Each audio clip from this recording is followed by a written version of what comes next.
Kukkasipulit, nuo kukkapenkin keväiset nousukkaat. Ne ovat kukkapenkin leipä ja voi, oikea peruskaura ja mikä parasta, niiden istutus on nopeaa ja helppoa, jopa siistiä, jos käytössäsi on istutuskaira.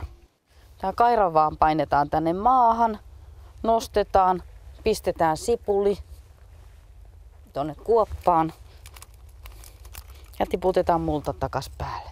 Ja yleensä istutetaan semmonen 2,5-3 kertaa tämän sipulin syvyyteen. Sipuli istutetaan tämä kanta alaspäin. Ja jos käy niin, että meneekin näin ylösalasin, niin ei ole mitään menetetty. Se tekee vaan siellä kierroksen, se nousee sieltä joka tapauksessa. Joskus voidaan istuttaa vaikka vähän tarkoituksellakin muutama sipuli vähän niin kuin ylösalasi, niin ne tulee pikkusen myöhemmin, niin saadaan kukinta-aikaa pidennettyä. Jos haluaa oikein kunnolla koreilla, yksi sipuli ei tee vielä kananmunista kaviaaria. Jos haluaa varhain keväällä runsaasti kukkivan penkin, ei kukkasipuleissa kannata säästellä.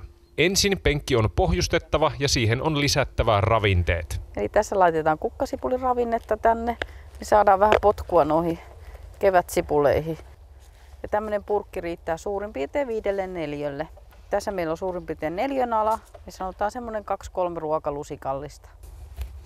Vähän kuokan kanssa tässä sekoitetaan se sinne, niin siellä on hyvät potkut kevääksi kukkasipuleiden ponnista. Tässä meillä on tulppanisipuleita. Nämä laitetaan tänne pohjalle ja sitten laitetaan multaa päälle ja istutetaan pienempiä sipuleita.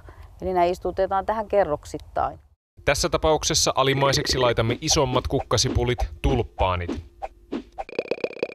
Päällimmäiseen kerrokseen tulee pienempiä kukkasipuleita, kuten helmililjaa sekä skillaa.